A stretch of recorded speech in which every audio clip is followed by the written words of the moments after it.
শুরু দিছে।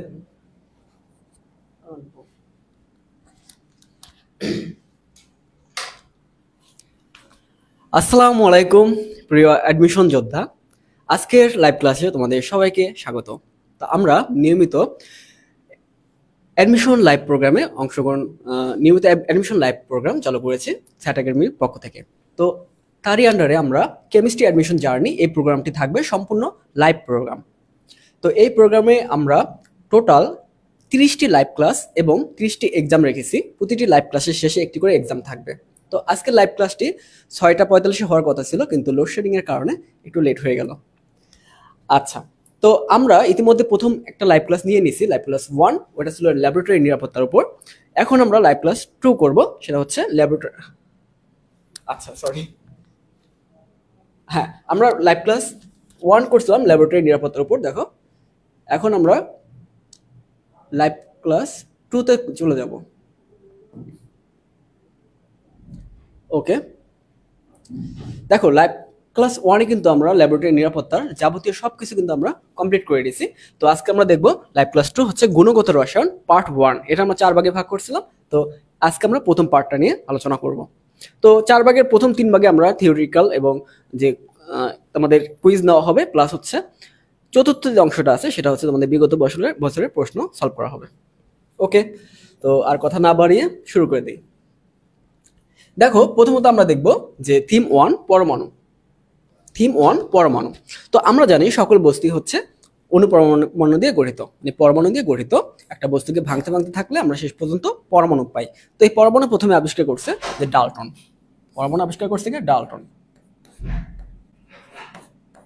ওকে, এখন এই যে পরমাণু রয়েছে, এই পরমাণু নিয়ে আমাদের এই থিম 1 এর আলোচনা। এখন দেখো এই পরমাণুর ব্যাসার্ধ কত হয়। আমরা যদি হাইড্রোজেন পরমাণুর ক্ষেত্রে ধরি, এই যে হাইড্রোজেন পরমাণু, এর ব্যাসার্ধ হচ্ছে, এর ব্যাসার্ধ হচ্ছে 10 মিটার। ওকে, তো একটা পরমাণু কত ছোট বুঝতে পারছো? 10 মিটার। তার মানে 1-এর আগে 10টা শূন্য বসালে যেটা হয়। আবার দেখো আমরা যদি একটা পুরো পরমাণু নিয়ে চিন্তা করি, তার ব্যাসার্ধ এটা। কিন্তু যদি একটা নিউক্লিয়াস নিয়ে চিন্তা করি, পরমাণুর যে কেন্দ্র, পরমাণুর কেন্দ্রে কি থাকে? নিউক্লিয়াস থাকে, তাই না? এই যে আমি এখানে একটা পরমাণু আকারে রাখছি, এই যে এখানে ছোট্ট নিউক্লিয়াসটা। তো এর ব্যাসার্ধ কত? এই নিউক্লিয়াসটা ব্যাসার্ধ হবে এখানে দেখো 10⁻⁻15 মিটার। ওকে, আর তোমরা যদি সেন্টিমিটার নাও তখন আমাদের এখানে চলে আসে দেখো 10⁻8 সেন্টিমিটার। ওকে, এখন দেখো এটাও সেন্টিমিটার ক্ষেত্রে 10⁻12 থেকে -12 থেকে 10⁻13 সেন্টিমিটার হয়। নিউক্লিয়াসের ক্ষেত্রে এটা হচ্ছে নিউক্লিয়াস, আর এটা হচ্ছে পরমাণু। তো এতটুকু ছিল বেসিক ইনফরমেশন। এখন আমরা দেখো পরমাণুর কণিকা সমূহ নিয়ে আলোচনা করব, তাই না? পরমাণুর কণিকা সমূহ নিয়ে আলোচনা করব। তো টাইপ 1 এ পরমাণুর কণিকা নিয়ে যে আলোচনা করব, এটা কি তোমার ধারণা আছে যে কণিকা কয় প্রকার হইতে পারে? দেখো এটা নিয়ে হাজারি স্যার এক কথা বলছে এবং কবি স্যার এক কথা বলছে। হাজারি স্যার বলতেছে যে পরমাণুর কণিকা সমূহ 2 প্রকার এবং কবি স্যার বলতেছে 3 প্রকার। তো হাজারি স্যার কবি স্যার যেটাই বলুক সমস্যা নেই, আমাদের কত প্রকার এটা অ্যাডমিশনে আসে না, কিন্তু কোনটা কোন টাইপের, কোনটা কোন প্রকারের সেটা কিন্তু আসে। তো আমরা এটার প্রকারভেদগুলো একটু পড়ে নেই। দেখো কণিকা সমূহ প্রধানত আমরা 3 ভাগে ভাগ করি কবি স্যারের কথা অনুযায়ী। তো প্রথমত দেখো হাজারি স্যার বলেছিল একটা হচ্ছে স্থায়ী মূল কণিকা, একটা হচ্ছে অস্থায়ী মূল কণিকা। তো কবির স্যার কি করলো? অস্থায়ী মূল কণিকা থেকে আরেকটু ভাগ করে কম্পোজিট কণিকা দিল। যাই হোক আমরা 3টে পড়ে নিই। এখানে দেখো স্থায়ী মূল কণিকা, মাঝখানের যে ভাগটা ধরবো সেটা হচ্ছে অস্থায়ী মূল কণিকা, এবং লাস্ট যে ভাগটা আছে আমরা এগুলো একটু মুছে দিই, এগুলো লাগতেছে না। দেখো লাস্ট যে ভাগটা রয়েছে সেটা হচ্ছে কম্পোজিট কণিকা।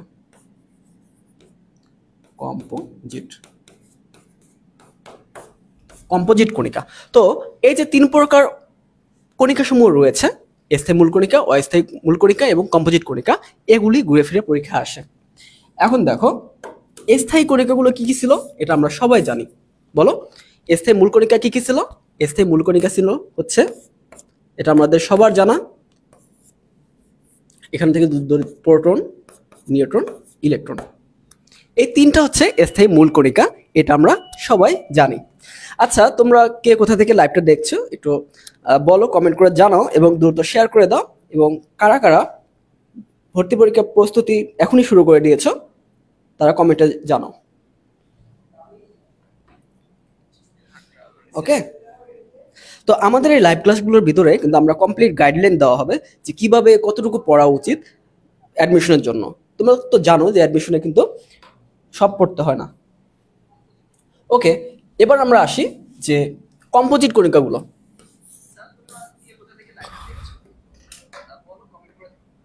এখন দেখো কম্পোজিট কণিকাগুলো। কম্পোজিট কণিকা হচ্ছে দুইটা, এখানে দেখো একটা হচ্ছে আলফা কণিকা, আলফা,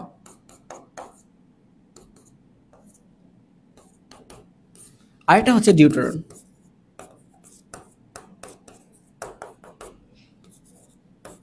এই দুইটা কি মনে রাখা যাবে না? কম্পোজিট কণিকা দুই প্রকার, আলফা ও ডিউটেরন, এই দুইটা হচ্ছে কম্পোজিট কণিকা, আলফা ও ডিউটেরন। এগুলো আসে পরীক্ষা আসবে যে ডিউটেরন লেখা থাকবে নিচের কোনটি কম্পোজিট কণিকা, তখন তোমাকে বলতে হবে ডিউটেরন বা আলফা কণিকা।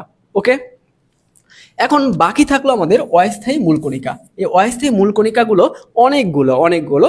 এটা মনে রাখার জন্য তোমরা একটা ট্রিক্স মনে রাখতে পারো, সেটা হচ্ছে দেখো, সেটা হচ্ছে নিউ আন্টি।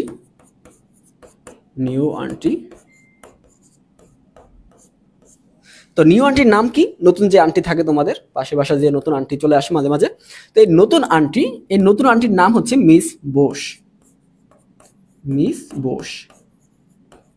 তো নতুন আন্টির মিস বোস, এই মিস বোসের কি ছিল? একটা পাজি বিড়াল ছিল, একটা পাজি বিড়াল। আমি এগুলো একটু, আচ্ছা এখানে লিখে দিই, সমস্যা নেই, পাজি বিড়াল। ওকে, তো নিউ আন্টি মিস বোসে একটা পাজি বিড়াল ছিল। বিড়ালটির নাম কি? বিড়ালটির নাম হচ্ছে পাজি বিড়াল গ্রাভিটন।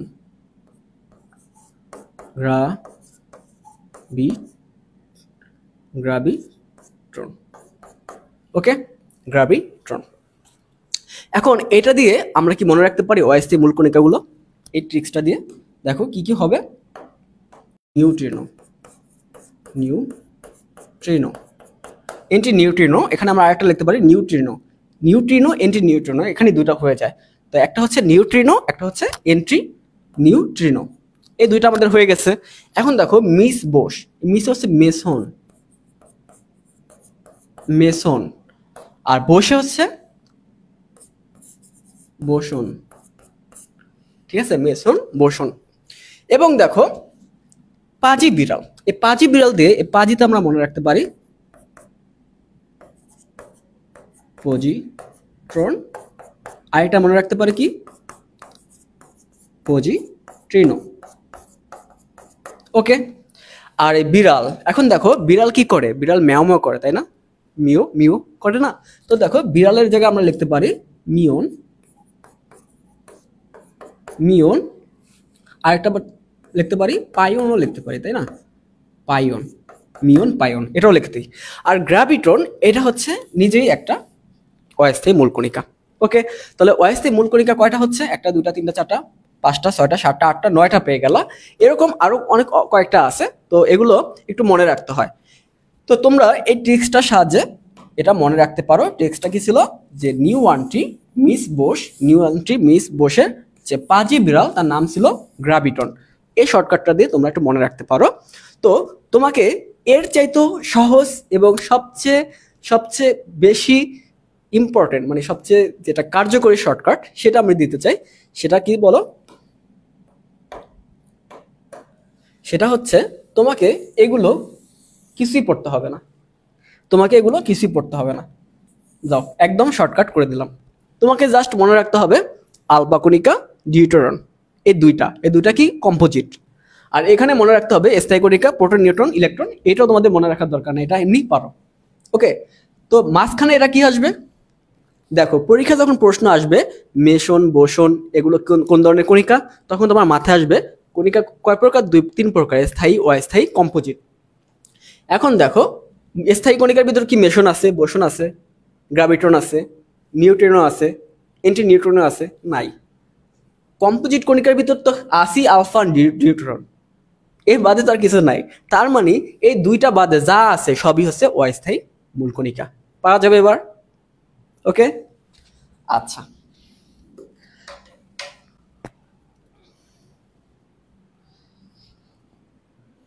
তো এই ট্রিক্সটা কেমন লাগলো তোমরা অবশ্যই কমেন্ট করে জানাবা। এই ট্রিক্সটা তোমাদের কেমন লাগলো? এখন কি পরমাণু কণিকা সমূহ দিয়ে যদি কোনো প্রশ্ন আসে, এটা কি পারা যাবে? অবশ্যই পারা যাবে ইনশাল্লাহ। তো আমরা পরের স্লাইডে চলে যাই। আচ্ছা, আমরা কিছু কোশ্চেন সলভ করি। দেখো এখানে পরমাণু নিউক্লিয়াসে কি থাকে? কত ইজি কোশ্চেন দেখো, কুমিল্লা বোর্ডে চলে আসছিল 2022-23-এ। তো পরমাণু নিউক্লিয়াসে আমরা দেখছিলাম কি প্রোটন আর নিউট্রন থাকে, আর পরমাণুর বাইরে থাকে কি? পরমাণুর বাইরে থাকে ইলেকট্রন। তাহলে আমরা এখানে আনসার করব কোনটা বলো তো? পরমাণুর নিউক্লিয়াসে কোনটা থাকে বলো? প্রোটন এবং নিউট্রন। সবচেয়ে ইজি। এখন আমাকে 2 নম্বরটা, যে 2 নম্বর প্রশ্নটা আছে, এটার অ্যান্সারটা অবশ্যই আমাকে কমেন্ট করে জানাবা যে ডিউটেরন হলো কোনটা? স্থায়ী কণিকা, অস্থায়ী কণিকা, কম্পোজিট কণিকা, নাকি কোনোটাই না? আমাকে একটু বলো তো, এই কোশ্চেন টু ডিউটেরন এটা কোন ধরনের কণিকা সমূহ?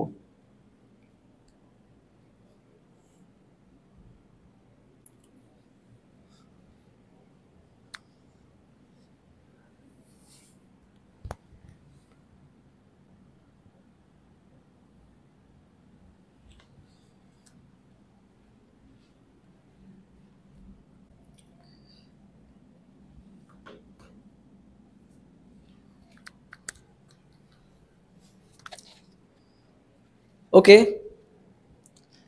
আমাকে একটু দ্রুত কমেন্ট করে জানাও যে আসলে এটা ডিউটেরন এটা কোন ধরনের কণিকা? স্থায়ী, অস্থায়ী, নাকি কম্পোজিট কণিকা? কোনটি হবে? বলো বলো বলো। একটু একটু আগে কিন্তু এটা পড়াইছিলাম যে কম্পোজিট কণিকা 2 প্রকার ছিল, আলফা এবং ডিউটেরন। তার মানে এটা হচ্ছে কম্পোজিট কণিকা, এটা হচ্ছে কম্পোজিট কণিকা। ওকে, আমরা আরেকটা কোশ্চেন দেখি। পরমাণু কোন মৌলিক কণিকাগুলো অস্থায়ী? কোনটা অস্থায়ী? দেখো আমরা স্থায়ী কণিকার ভিতর পাইছিলাম কি কি? Electron, proton, neutron. আর কম্পোজিট কণিকার ভিতর পাইছিলাম ডিউটেরন এবং হচ্ছে আলফা কণা। তো এখানে বলছে অস্থায়ী কণিকাগুলো কোনটি? তো ওই দুইটা বাদে বাকি যেগুলো আছে ওইগুলোই কিন্তু অস্থায়ী কণিকা, তাই না?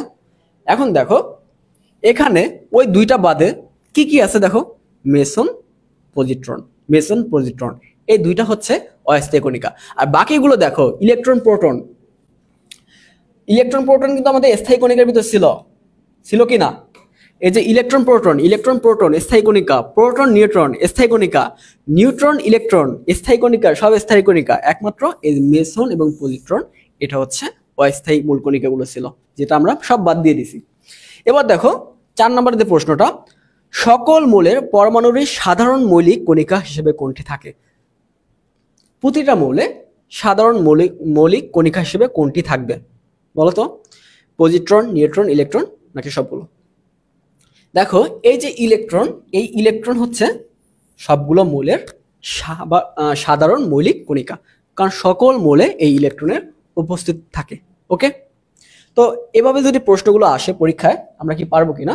দেখো এটা আসছে জাহাঙ্গীরনগর ইউনিভার্সিটিতে 2021 এবং 22-এ, এবং এই কোশ্চেনটা দেখো জগন্নাথ এবং রাজশাহী বিশ্ববিদ্যালয়ে আসছে। এখান থেকে মাঝে মাঝে কোশ্চেন আসে, ভালো কোশ্চেনই আসে। তো তোমরা এই লাইভটি দ্রুত শেয়ার করে দাও, কারণ হচ্ছে তোমাদের প্রোফাইলে রাখতে হবে লাইভটি। তোমরা যদি শেয়ার না করো তাহলে তোমরা লাইভটি হারিয়ে ফেলবা।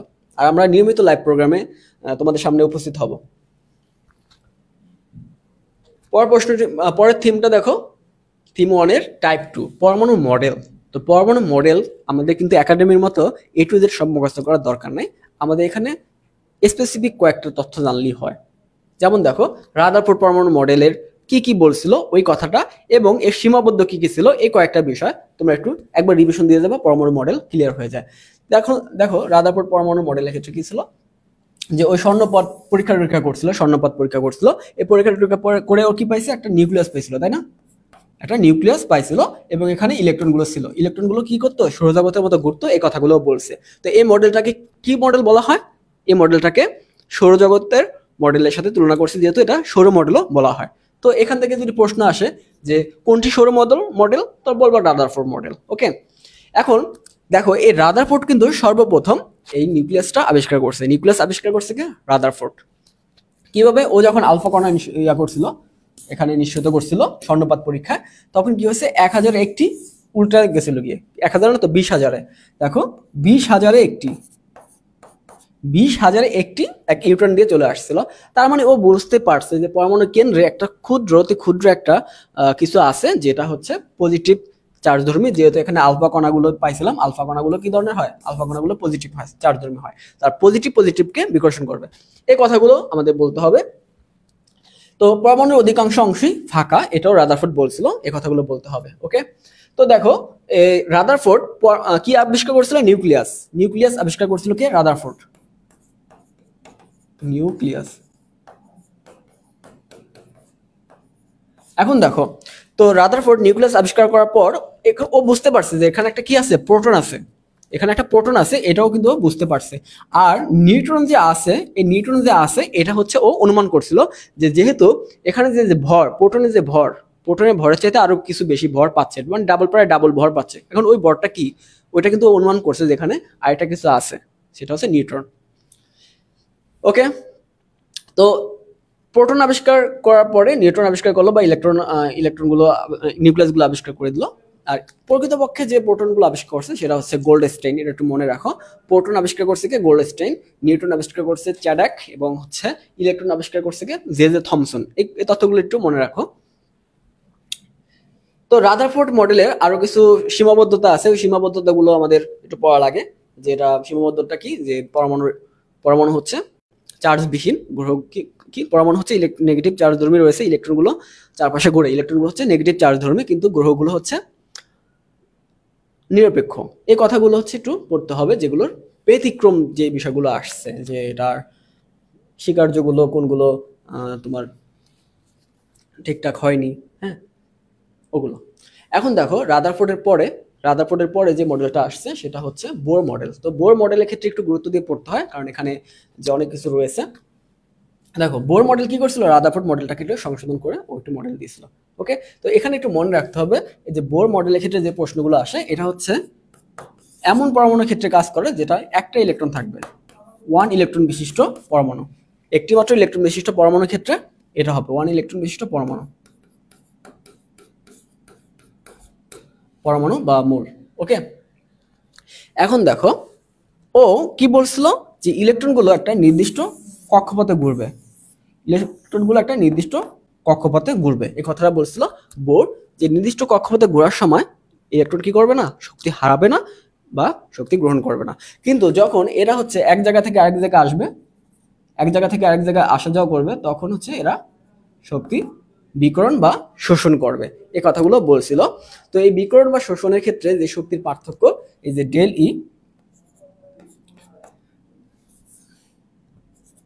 ই ছিল, তাই না? পার্থক্য ডেল ই ছিল, এটা হচ্ছে hc/λ, এই কথাগুলো বলছিল। ওকে, এগুলো একটু মনে রাখো। এবং কৌণিক ভরবেগের ক্ষেত্রে পরমাণুগুলো যে ঘুরতেছে, এগুলো চারপাশে যে ঘুরতেছে, এর যে একটা কৌণিক ভরবেগ আছে, এটাও কিন্তু বোর মডেলে উল্লেখ ছিল। তো কৌণিক ভরবেগটা আমাদের আসে, দেখো কৌণিক ভরবেগ। তো কৌণিক ভরবেগ কি ছিল? mvr। কৌণিক ভরবেগ ছিল mvr = nh/2π। জাস্ট এই সূত্রটা একটু মনে রাখো, মাঝে মাঝে প্রশ্ন চলে আসে যে কৌণিক ভরবেগের ক্ষেত্রে কি হবে, তখন দিবা nh/2π, এতটুকু দিলেই যথেষ্ট। তো কৌণিক ভরবেগ থেকে কিন্তু আমরা বেগও নির্ণয় করতে পারি, ইলেকট্রনগুলোর বেগও নির্ণয় করতে পারি, যে কততম কক্ষপথে ইলেকট্রনগুলোর বেগ কত, সেটা কিন্তু আমরা এই বি দ্বারা নির্ণয় করতে পারি। তো এন হচ্ছে কি, এন হচ্ছে কক্ষপথের নাম্বার। তো কৌণিক ভরবেগ বা বেগ নির্ণয় করা, এটার জন্য আরো শর্টকাট সূত্র আছে, সেটা হচ্ছে আমরা সামনের দিকে যখন আগাবো তখন বলবো। ওকে, এখন দেখো এই যে রাদারফোর্ড গেল, বোর গেল, এরা হচ্ছে এক ইলেকট্রন বিশিষ্ট পরমাণুর ক্ষেত্রে কাজ করে। আবার দ্বিতীয়ত হচ্ছে এদের কিছু সীমাবদ্ধতা আছে, তাই না? সেগুলো তো আমাদের পড়তে হবে। দেখো, এই বোর পরমাণু মডেলের সীমাবদ্ধতা হচ্ছে এখানে যে জিম্যান প্রভাব এবং হচ্ছে স্টার্কের যে প্রভাবগুলো, এগুলো ঠিকঠাক মতো ব্যাখ্যা করতে পারতেছে না। যে বর্ণালী সৃষ্টি হয়, দেখো এখন এগুলো যখন বর্ণালী সৃষ্টি হয় সেটা বলছে, ঠিক আছে, এটা সাফল্য যে একটা বর্ণালী সৃষ্টি হয়, এটাও বলছে। এখন যে বর্ণালীগুলো কিছু সূক্ষ্ম সূক্ষ্ম রেখায় ভাগ হয়, যেমন বাহ্যিক যদি চুম্বক ক্ষেত্রের প্রভাব দেই তখন কি হয়, এখানে বর্ণালীগুলো একাধিক রেখায় বিভক্ত হয়ে যায়। এটা হচ্ছে জিম্যান প্রভাব। তো এই জিম্যান প্রভাবটা ও ব্যাখ্যা দিতে পারে না। দ্বিতীয়ত হচ্ছে স্টার্কের যে প্রভাবটা, যেমন বাহ্যিক যদি ইলেকট্রিক ফিল্ডের মাধ্যমে এখানে প্রয়োগ করা হয় তখন এটাও হচ্ছে বর্ণালীগুলো বিভিন্ন রেখায় পার্থক্য হয়ে যায়, বিভক্ত হয়ে যায়, এটাও ও ব্যাখ্যা করতে পারতেছে না। তো এগুলো হচ্ছে ওর সীমাবদ্ধতাগুলো। তো এগুলো এক নজরে একটু পড়ে নিও। আমরা যদি কিছু কোশ্চেন সলভ করতে পারি এখান থেকে, যে পরমাণু মডেলের ক্ষেত্রে দেখো নিচের কোনটির ক্ষেত্রে বোর তত্ত্ব প্রযোজ্য নয়, কোনটির ক্ষেত্রে বোর তত্ত্ব প্রযোজ্য নয়। তো বোর তত্ত্ব প্রযোজ্য হবে কোনটার ক্ষেত্রে বলো তো? একটা মাত্র ইলেকট্রন থাকতে হবে, একটা ইলেকট্রন বিশিষ্ট পরমাণু। এখন দেখো এখানে হাইড্রোজেনের ক্ষেত্রে কি আছে, দেখো এই যে দেখো হাইড্রোজেনের প্লাস দিয়ে দিচ্ছে, তার মানে ওর একটা ইলেকট্রন ছিল, ওইটাও চলে গেছে। ওর একটা ইলেকট্রন ছিল, হাইড্রোজেন একটা ইলেকট্রন ছিল, ওইটাও নাই। হাইড্রোজেনের ইলেকট্রন কয়টা থাকে বলো তো? হাইড্রোজেনের ইলেকট্রন মাত্র একটা থাকে, সেটাও যদি সরায় দেই H+, তার মানে হাইড্রোজেনের কোনো ইলেকট্রনই নাই। এখন দেখো হিলিয়াম প্লাস মানে কিন্তু ওর কিন্তু একটা ইলেকট্রন রয়েছে, দুইটা থেকে একটা নিয়ে গেছে। লিথিয়াম 2+, এটার ক্ষেত্রে প্রযোজ্য, লিথিয়াম 2+, এটার ক্ষেত্রে প্রযোজ্য। তো লিথিয়ামের ক্ষেত্রে দেখো, লিথিয়ামের ক্ষেত্রে কি হয়? ও আচ্ছা, এখানে বলছে কোনটি প্রযোজ্য নয়। তাহলে আমাদের এখানে তো আমরা পেয়ে গেছি, আমাদের এই বি নাম্বারটা প্রযোজ্য নয়। দেখো H+, ওর একটা মাত্র ইলেকট্রন ছিল, সেটাও নিয়ে গেছে। H+ হয়ে কি হয়েছে, একটা ইলেকট্রন ছিল সেটাও ও চলে গেছে, মানে এটা প্লাস আয়ন হয়ে গেছে। তো এই ক্ষেত্রে দেখো নিচে কোনটি বোর তত্ত্বের ক্ষেত্রে প্রয়োজন হয়, তাহলে হাইড্রোজেন প্লাস, এটা বোর তত্ত্বের ক্ষেত্রে প্রয়োজন হয়, যেহেতু এর একটা মাত্র ইলেকট্রন ছিল সেটাও চলে গেছে। এখন দেখো 2 নম্বর যে প্রশ্নটা, কোনটির ক্ষেত্রে বোরের পরমাণু মডেল প্রযোজ্য। এখন এটা উল্টা, সেম উল্টাটা চলে আসছে। এটা বলো তো 2 নম্বরটা কোনটা হবে? 2 নম্বরটা কোনটা হবে একটু বলো তো?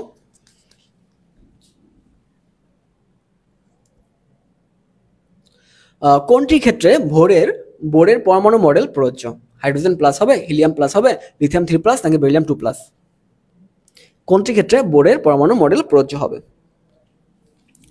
এক্ষেত্রে দেখো এখানে হাইড্রোজেন H+, এটা ক্ষেত্রে তো প্রযোজ্য নয়, আমরা আগেই দেখছি হাইড্রোজেন H+ ক্ষেত্রে প্রযোজ্য নয়। এবার দেখো লিথিয়াম 3+, মানে তিনটা ছিল, তিনটাই নিয়ে গেছে, এটার প্রযোজ্য নয়। বেরিলিয়ামের ক্ষেত্রে এটার প্রয়োজ্য নয়। এখন দেখো এই হিলিয়াম প্লাসের ক্ষেত্রে কিন্তু প্রযোজ্য, কারণ হিলিয়ামের কয়টা থাকে? দুইটা থাকে। হিলিয়ামের ইলেকট্রন দুইটা, এই দুইটা থেকে যদি আমি একটা নিয়ে যাই, রিমুভ করে নিয়ে যাই, তখন কি থাকবে? হিলিয়ামের একটা ইলেকট্রন থাকবে, তাই না? হিলিয়ামের একটা ইলেকট্রন থাকবে যদি আমি একটা ইলেকট্রন নিয়ে যাই। তো হিলিয়াম প্লাসটায় একটা মাত্র ইলেকট্রন থাকে, আর আমাদের বোর তত্ত্বগুলো প্রযোজ্য হয় একটা ইলেকট্রনের ক্ষেত্রে। ওকে, আচ্ছা আমরা তাহলে পরের ধাপে চলে যাই। দেখো টাইপ 3-তে রয়েছে শক্তি, বেগ, ব্যাসার্ধ, এগুলো কিভাবে নির্ণয় করা যায়। দেখো এগুলো তোমাদের অনেক বড় বড় সূত্রগুলো রয়েছে, একাডেমিক সূত্রের ক্ষেত্রে তোমরা এগুলো দিয়ে অনেক ম্যাথ সলভ করছো, কিন্তু অ্যাডমিশন এবং একাডেমি সম্পূর্ণ কিন্তু আলাদা। এখানে সূত্রগুলো একটু আলাদাভাবে আমাদের মনে রাখতে হবে। দেখো n-তম কক্ষপথের ক্ষেত্রে ইলেকট্রনের শক্তি কত হবে? এই যে ইলেকট্রনগুলো বিভিন্ন কক্ষপথে ঘুরবে, তাই না? বিভিন্ন কক্ষপথে ঘুরবে, এটা হচ্ছে ধরো 1 2 3। এখন n-তম কক্ষপথে ইলেকট্রনের শক্তি কত, এইটা বের করার জন্য তোমরা বের করবে, দেখো En is equal to -13.6 is equal to Z²/n² electronvolt. তো এটা হচ্ছে n-তম শক্তি স্তরে কতটুকু শক্তি হবে সেটা। n-তম শক্তি স্তরে ইলেকট্রনের শক্তি বের করার জন্য এই সূত্রটা আমরা ইউজ করবো, পারবো না? দেখো -13.6 ইন্টু Z²/n² ইলেকট্রোভোল্ট। এখন দেখো এই Z² যেটা রয়েছে, এই Z² হচ্ছে পরমাণুর ভর। যেমন যদি হাইড্রোজেন হয়, হাইড্রোজেনের ক্ষেত্রে যেটার মান কত হবে বলতো? যদি হাইড্রোজেন হয় তাহলে যেটার মান আসবে 1। যদি হিলিয়াম হয় তখন যেটার মান আসবে কত? হিলিয়ামের ভর কত? 2। এভাবে আসবে, তাই না? ওকে, আর এন কি? এন হচ্ছে কক্ষপথ। তোমাকে যদি বলা হয় দ্বিতীয় কক্ষপথে হাইড্রোজেন পরমাণুর একটি ইলেকট্রনের শক্তি নির্ণয় করো, বা প্রথম কক্ষপথে একটি ইলেকট্রনের শক্তি নির্ণয় করো, হিলিয়ামের ক্ষেত্রে বলবে দ্বিতীয় কক্ষপথে শক্তি নির্ণয় করো, এগুলো যদি বলে তখন আমরা করব এই 13.6 Z square n square. N হচ্ছে এর কক্ষপথ, জেড হচ্ছে ভর। আর ইলেকট্রোভোল্ট, এখন দেখো ইলেকট্রোভোল্ট থেকে আমাদের যদি জুলে কনভার্ট করতে হয় তাহলে একটু মনে রাখো 1 ইলেকট্রোভোল্ট হচ্ছে 1.69 ইন্টু 10⁻⁻19 জুল। ওকে, এটা একটু মনে রাখো। আর হচ্ছে 1 ইলেকট্রোভোল্টের পর আমাকে যদি আবার আর্গে বের করতে বলে, অনেক সময় আর্গে বের করতে বলে, তখন আমরা কি করব? তো 1 জুল থেকে আবার আর্গে যদি চলে যায় তখন 1 জুল ইকুয়াল টু এইটার মানের সাথে 1 জুলের সাথে আমাদের কি করতে হবে? 1 গুণ 10⁻7 গুণ করে দিতে হবে। এখন আমরা যদি এটাকে আর্গে রূপান্তর করে দিই তখন কি হবে? আর্গে রূপান্তর করলে 1.69 ইন্টু 10⁻⁻19 গুণ হবে 10⁻7। এটা যদি গুণ করে তখন এটার মান চলে আসবে ERG। ওকে, মাঝে মাঝে বলে যে আর্গ বের করো, বা জুলে বের করো, বা ইলেকট্রোভোল্টে বের করো। তো সাধারণত ইলেকট্রোভোল্টেই বের করতে বলে। ওকে, তো আমরা পরের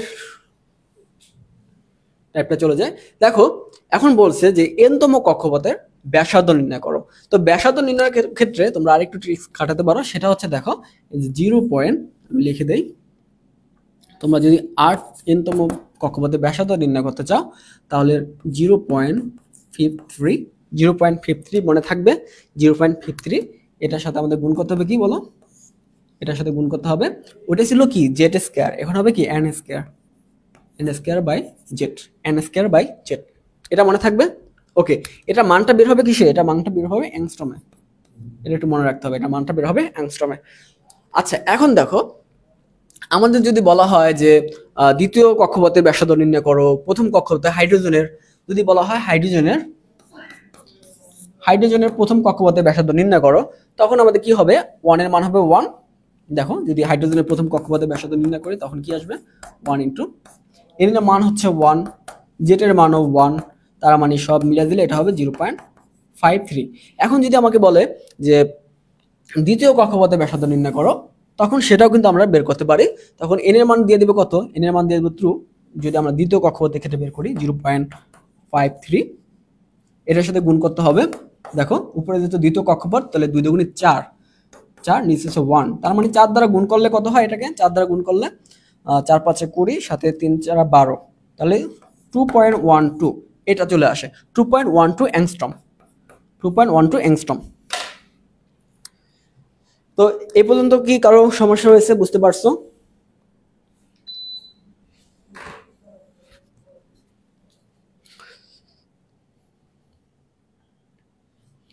আচ্ছা, এখন দেখো তো আমরা ব্যাসার্ধ পর্যন্ত চলে গেছি। তো এনতম কক্ষপথের ব্যাসার্ধ, তারপর হচ্ছে শক্তি নির্ণয় করছি। যদি আমাদের বেগ নির্ণয় করতে বলে তাহলে আমরা আরো ইজিলি বের করতে পারি, সেটা আমরা একটু পরের স্লাইডটা দেখি। এখন দেখো এনতম কক্ষপথে ইলেকট্রনের বেগ নির্ণয় করতে হবে।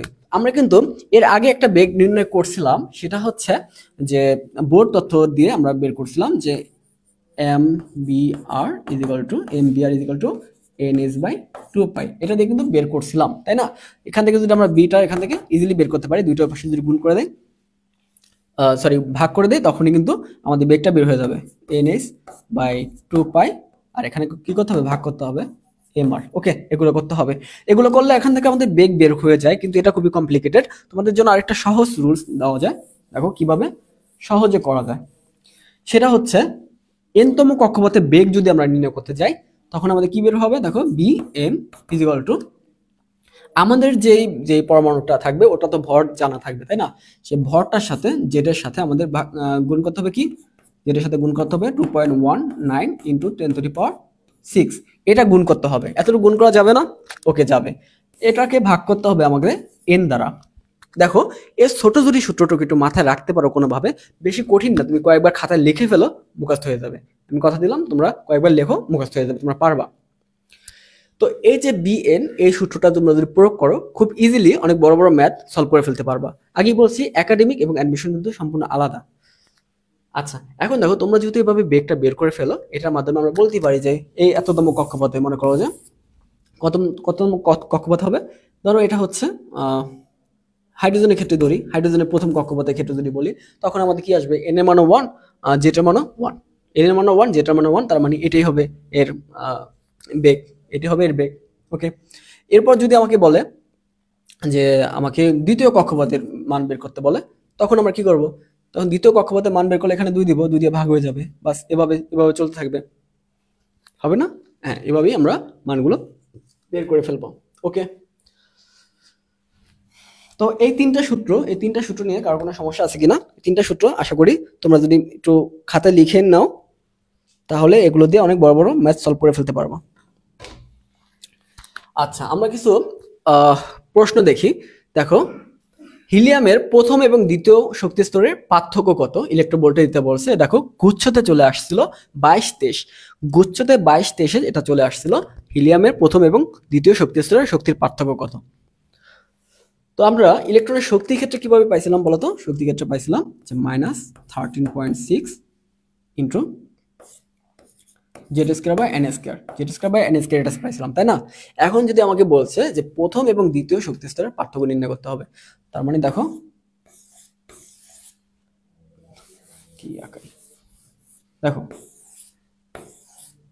তো এটা ধরো কোনটা, হাইড্রোজেনের কথা বলা আছে, হাইড্রোজেন না হিলিয়াম।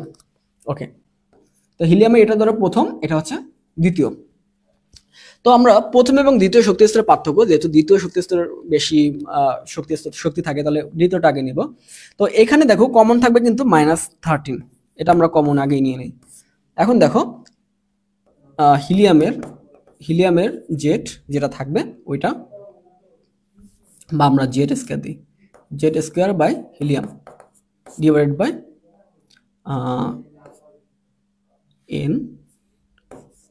এন হচ্ছে হিলিয়াম, এটা ছিল মাইনাস। তো এটা হচ্ছে জেড 2 নম্বর কক্ষপথের জন্য এটা করছিলাম, 2 নম্বর কক্ষপথের জন্য। আচ্ছা, এখানে হবে কি, জেড হিলিয়াম 1 নম্বর কক্ষপথের জন্য N1। ওকে, এটা ছিল 2 নম্বর কক্ষপথের জন্য, এটা ছিল 1 নম্বর কক্ষপথের জন্য। এখন যদি মানগুলো বসাই দেয় আমাদের কি ইজিলি বের হয় না? এখন দেখো ইজিলি মানগুলো বের হয়ে যায়। আমরা মানগুলো যদি এখানে বসাই দিই, দেখো -13.6 এটার সাথে গুণ আকারে থাকবে এগুলো। এখন দেখো এটা যদি আমরা ক্যালকুলেশন করি, এটা উপরে জেটার মান কত, হিলিয়াম হচ্ছে 2, তাহলে 2 এর যদি 4 2 দিয়ে গুণ করি তাহলে কত হচ্ছে 4, নিচে হচ্ছে দেখো 2 নম্বর কক্ষপথ, তো 2 নম্বর কক্ষপথ এটা হবে কত 4 মাইনাস, এখানে দেখো যে এটা হচ্ছে 2 দুগুণী 4, এখানে যেহেতু 1 নম্বর কক্ষপথ তার মানে এটা 1ই হবে। তো আমরা যদি এটা ক্যালকুলেশন করি তখন আমাদের মানটা আসবে, দেখো এটা যদি ক্যালকুলেশন করি এখানে মান আসবে -3, তার মানে -3.6 এটার সাথে গুণ হবে -3। তো এটা যদি আমরা গুণ করি মানটা চলে আসবে 40-র কাছাকাছি, 3.30, হ্যাঁ 40-র কাছাকাছি একটা মান চলে আসবে, 40 পয়েন্ট সামথিং। এখন দেখো এখানে আমাদের সি নাম্বার যে অপশনটা আছে, এখানে দেখো 40.8 কিন্তু মানটা চলে আসছে। তো আমরা হিলিয়ামের প্রথম এবং দ্বিতীয় শক্তি স্তরের পার্থক্য কিন্তু ইজিলি বের করে ফেললাম। এবার দেখো আরেকটা ম্যাথ করা যায়। হাইড্রোজেন পরমাণু চতুর্থ কক্ষপথের ব্যাসার্ধ দেওয়া আছে, তাহলে আমাদের চতুর্থ কক্ষপথের ব্যাসার্ধ দেওয়া আছে। এই কক্ষপথে ইলেকট্রনের গতিবেগ নির্ণয় করো, আমাদের বেগ নির্ণয় করতে হবে। দেখো এই অঙ্কটা করার জন্য আমাদের যে সূত্রটা ছিল mvr = ns/2π, ns/2π, nbr = ns/2π। এখন এটার মাধ্যমে আমরা করতে পারি, কিন্তু এখানে আমাদের অনেক কিছু জানা লাগবে, ইলেকট্রনের ভর জানা লাগবে, ব্যাসার্ধ না হয় আমাদের দিয়ে দিছে, দেখো ব্যাসার্ধ না হয় আমাদের দিয়ে দিছে, কিন্তু এখানে দেখো পাইর মান, এন এর মান, এস এর মান অনেক কিছু জানা লাগে। তার চাইতে আমরা যদি সহজে বের করতে পারি, যে সূত্রটা দিয়ে ব্যাসার্ধ বের করার যে সূত্রটা, বা কি গতিবেগ বের করার যে সূত্রটা, ওইটা দিয়ে আমরা করতে পারি না বলতো? তো আমরা bn যে সূত্রটা শিখছিলাম ওইটা দিয়ে আমরা করে ফেলবো।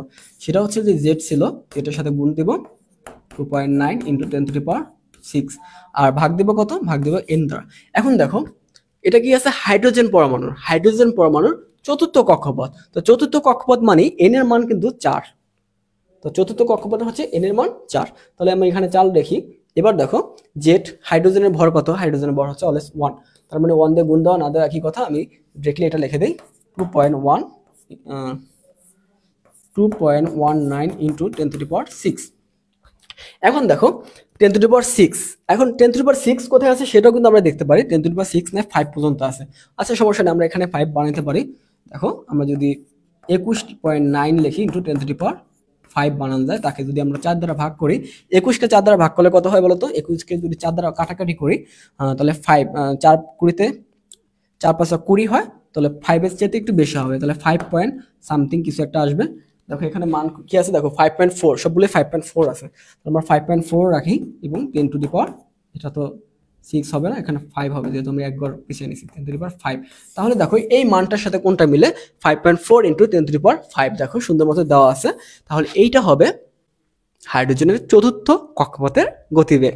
তো এই অঙ্কটা কারা কারা বুঝতে পারছে একটু আমাকে ডান লিখে জানাও, যারা যারা বুঝতে পারছে এই অঙ্কটা তারা ডান লিখে জানাও, আর কেউ যদি বুঝতে না পারো তাহলে আমাকে বলো, আমি আবার রিপিট করছি।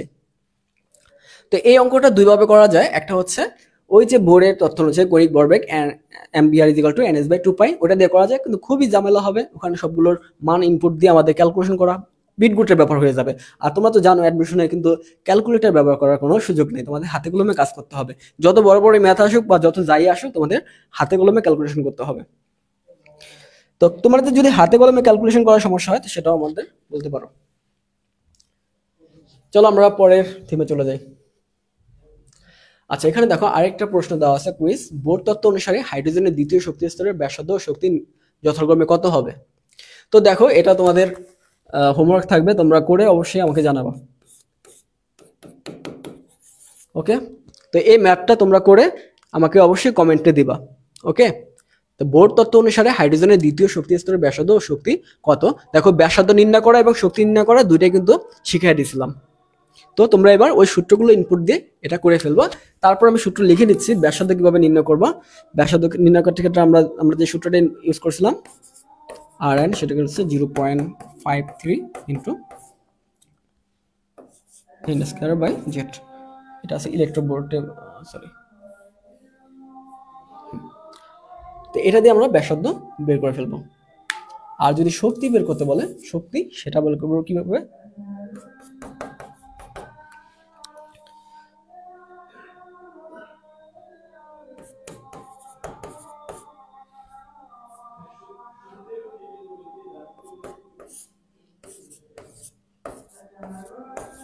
ওকে।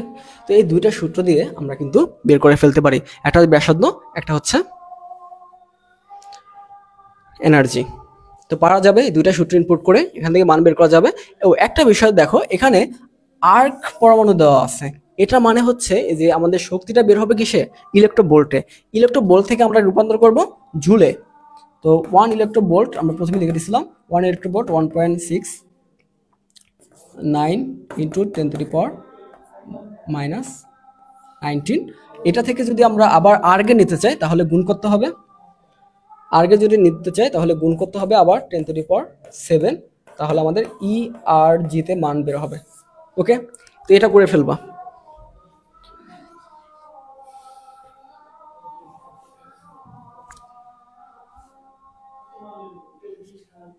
এখন দেখো থিম 2 বা আইসোটোপ।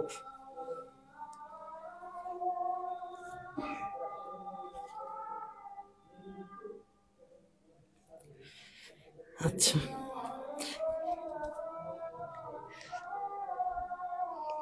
ওকে,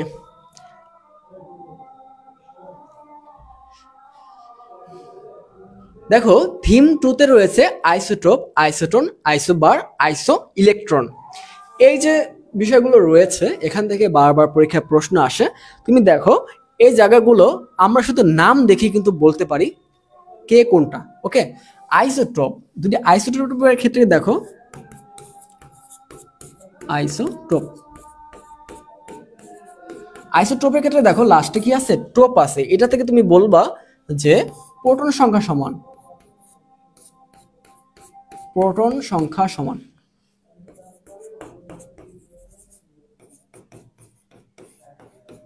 প্রোটন সংখ্যা সমান। এবার দেখো পরেরটা আছে আইসোটোন, টোন মানে এটা বুঝতে পারছো যে নিউট্রনের কথা বলা আছে, আইসোটোন। এখন দেখো এই টোন মানে হবে নিউট্রন, টোন মানে হবে নিউট্রন, তাহলে এখানে কি হবে, নিউট্রন সংখ্যা সমান, নিউট্রন সংখ্যা সমান। তো আইসোটোপ পেয়ে গেলাম, আইসোটোপ দ্বারা প্রোটন সংখ্যা সমান, টোপ থেকে বুঝতে পারবা এটা যে প্রোটন সংখ্যা বলা আছে, আইসোটোপ টোপ থেকে প্রোটন সংখ্যা, আইসোটোন টোন থেকে নিউট্রন। এখন দেখো আইসোবার,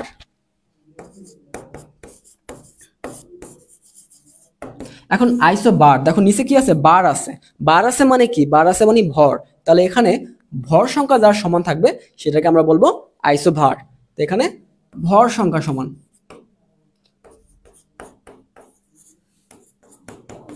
ওকে, তো আমরা তিনটা কিন্তু পেয়ে গেছি, আইসোটোপ, আইসোটোন, আইসোভার বার।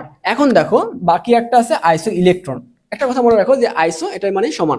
এখন আইসো ইলেকট্রন, ইলেকট্রনের ক্ষেত্রে তাহলে কি হবে, ইলেকট্রনগুলো সমান, আইসো ইলেকট্রন তার মানে ইলেকট্রনগুলো সমান, আমি আর লিখলাম না, আইসো ইলেকট্রন কি হবে, ইলেকট্রনগুলো সমান হবে। তাহলে দুইটা পরমাণুর ক্ষেত্রে যদি আমরা যদি দেখি যে এদের প্রোটন সংখ্যা সমান হয় তাহলে আমরা বলবো আইসোটোপ, নিউট্রন সংখ্যা সমান হলে বলবো আইসোটোন, এবং ভর সংখ্যা সমান হলে বলবো আইসোভার, এবং ইলেকট্রন সংখ্যা যদি সমান হয় তাহলে বলবো আইসো ইলেকট্রন। তো এই কয়েকটা বিষয়কে আমাদের মাথায় রাখা যাবে না, এই অল্প কয়েকটা বিষয় যদি আমরা মাথায় রাখতে পারি, এই ছোটখাটো ট্রিক্সের মাধ্যমে রাখতে পারি, আমরা কিন্তু এখান থেকে 1-2 মার্ক কিন্তু খুব সহজেই অর্জন করতে পারি। ওকে, তো আমরা এই আইসোটোপ, আইসোটোন এগুলো দিয়ে কিছু প্রশ্ন সলভ করে প্রিভিয়াস ইয়ারে কি ধরনের প্রশ্ন আসছে সেটা দেখি। দেখো আইসোবার বলতে বোঝায় পরমাণুর একই কি হবে বলতো, আমি বলছিলাম আইসোবার মানে হচ্ছে ভর, আইসোবার মানে ভর সংখ্যা, তার মানে এখানে সঠিক উত্তর হবে কোনটা বলতো, সঠিক উত্তর হবে ভর সংখ্যা। এখন 2 নম্বরটা একটু উত্তর করবা তোমরা যে নিউট্রন নেই কোনটিতে, নিউট্রন নেই কোনটিতে, নিউট্রন নেই কোনটিতে। দেখো হিলিয়াম নিউট্রন আছে, লিথিয়াম নিউট্রন আছে, ট্রিটিয়াম নিউট্রন আছে। এই যে হাইড্রোজেনের যে 7টা আইসোটোপ রয়েছে, হাইড্রোজেনের কয়টা আইসোটোপ, ন্যাচারালি হচ্ছে 3টা, আর এমনি তোমার ল্যাবরেটরিতে সব মিলে দিলে 7টা আইসোটোপ পাওয়া যায় হাইড্রোজেনের। তো 7টা হাইড্রোজেনের যে প্রথম 3টা ছিল যে প্রোটিয়াম, ডিউটেরিয়াম এবং ট্রিটিয়াম। তো প্রোটিয়াম যে আইসোটোপটা ওইটার কিন্তু কোনো নিউট্রন নাই, ওটার কোনো নিউট্রন নাই, এই জন্য হাইড্রোজেনের ভর হচ্ছে মাত্র 1। বোঝা গেল? তো হাইড্রোজেনের ভর যে প্রোটিয়াম, যে হাইড্রোজেনটা এই যে 1 ছিল, এটার কোনো নিউট্রন নাই, এটাতে শুধু প্রোটন রয়েছে। ওকে, তো প্রোটন রয়েছে আর একটা ইলেকট্রন রয়েছে যেটা চারপাশে ঘোরে। তো প্রোটিয়ামের কোনো নিউট্রন নেই। আমরা সামনে আগিয়ে যাই। দেখো দেখো এই প্রশ্নটা তোমরা সবার পারার কথা, কোনটি আইসো ইলেকট্রন সেট, কোন সেটটা আইসো ইলেকট্রন আমাদের দেখতে হবে, এখানে কোন জায়গাটা ইলেকট্রন সংখ্যা সমান হয়ে যায়। এখন বলো তো কোনটা আইসো ইলেকট্রন হবে।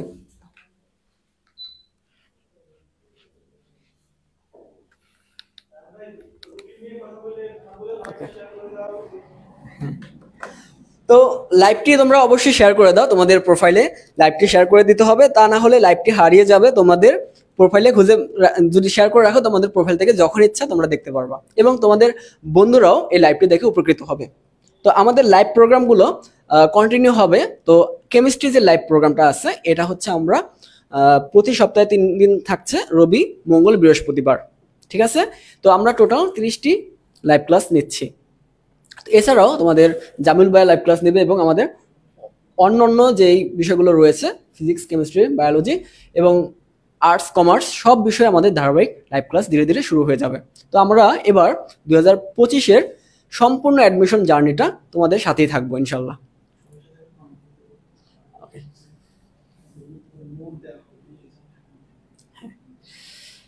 আচ্ছা, এখন বলো তো এখানে কোনটি আইসো ইলেকট্রন সেট হবে। তো আমাদের দেখতে হবে এ জায়গায় কি কি মিল আছে। এখন দেখো এই ফ্লোরিনটার ইলেকট্রন কয়টা আছে বলো তো। ফ্লোরিনে সাধারণত ইলেকট্রন থাকে 9টা, কিন্তু এখানে একটা ইলেকট্রন বেশি আছে, দেখো মাইনাস মানে একটা বেশি, তার মানে ফ্লোরিনের ইলেকট্রন হচ্ছে এখানে 10টা। সোডিয়ামের ইলেকট্রন হচ্ছে 11টা আমরা জানি, প্লাস মানে একটা কম, তার মানে এখানেও 10টা। অক্সিজেনের 8টা ইলেকট্রন আমরা জানি, -2, তার মানে হচ্ছে এখানেও 10টা। এবার দেখো কার্বন, কার্বনের ইলেকট্রন কয়টা থাকে? কার্বনের ইলেকট্রন 6টা থাকে, তার সাথে দেওয়া আছে -4, তাহলে 6 এর সাথে কি করবো, -4 যোগ করলে কত হবে? 10টা। তার মানে আমরা এই নাম্বার অপশনটা দেখতেছি সবগুলো ইলেকট্রন সমান, সবগুলো ইলেকট্রন সমান। আর যেহেতু এইখানে সবগুলো ইলেকট্রন সমান, তাহলে এইটাই হবে আইসো ইলেকট্রনিক সেট। ক্লিয়ার? তো এটা নিয়ে আইসো ইলেকট্রনিক সেট নিয়ে কারো কোনো সমস্যা যদি থাকে অবশ্যই জানাবা, এটা আমরা প্রয়োজনে আবার ব্যাখ্যা করব। আইসো ইলেকট্রনিক সেট নিয়ে যদি কারো কোনো সমস্যা থাকে বলতে পারো, এটা আমি আবার ব্যাখ্যা করব। তো আশা করি তোমরা এটা বুঝতে পারছো। আমরা তাহলে পরের টপিকে চলে যাব। আমাদের লাইভ ক্লাসটি চলতে থাকবে তোমাদের প্রতি রবি, মঙ্গল, বৃহস্পতি, ঠিক আছে? এবং এছাড়াও আমরা অন্যান্য বিষয়ে লাইভ ক্লাস শুরু হয়ে যাবে। আচ্ছা, তো আমরা পরের থিমে চলে যাই।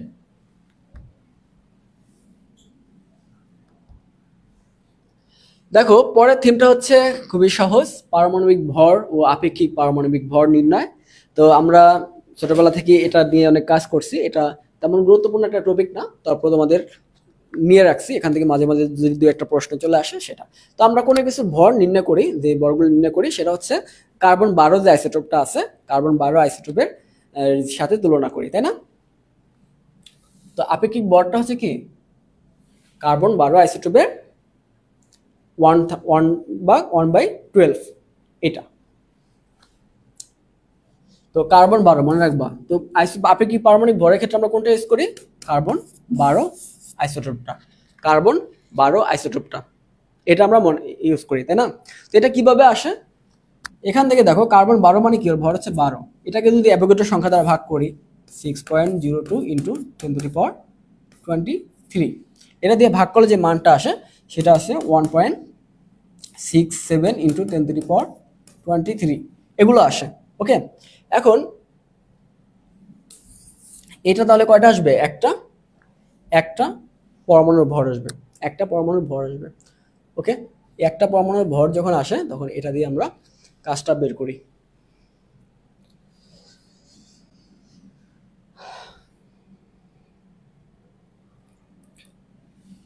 আচ্ছা, আমরা দেখো এটা দিয়ে আমরা কয়েকটা প্রশ্ন যদি বের করতে চাই, যে সোডিয়াম পরমাণুর ভর কত।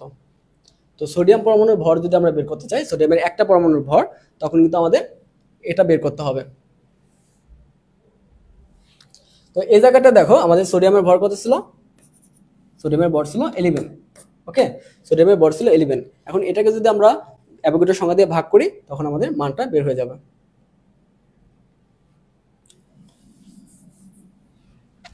আচ্ছা,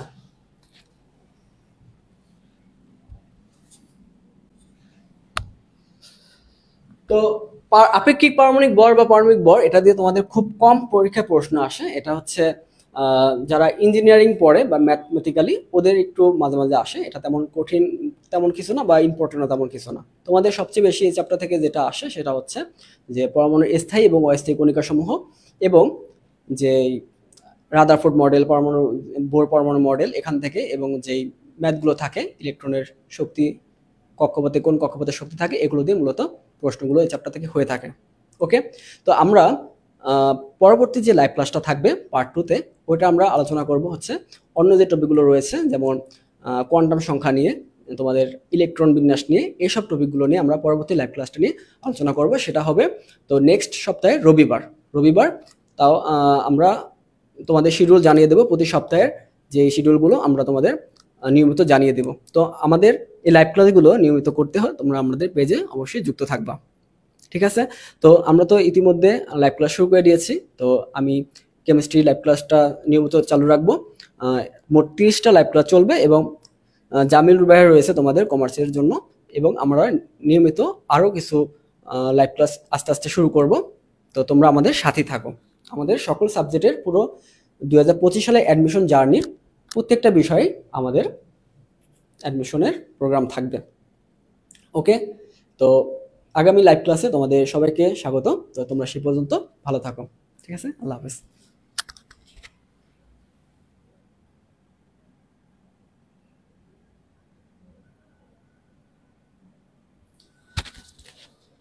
আর তোমাদের এক্সামগুলো নেওয়া থাকবে প্রতিদিন, তো তোমাদের প্রতিটা লাইভ ক্লাসের শেষে যে এক্সামগুলো থাকে তোমরা অবশ্যই এক্সামগুলো জয়েন করবে এক্সামগুলোতে। আর তোমাদের হ্যান্ড নোটগুলো অবশ্যই শেয়ার করা হবে। ঠিক।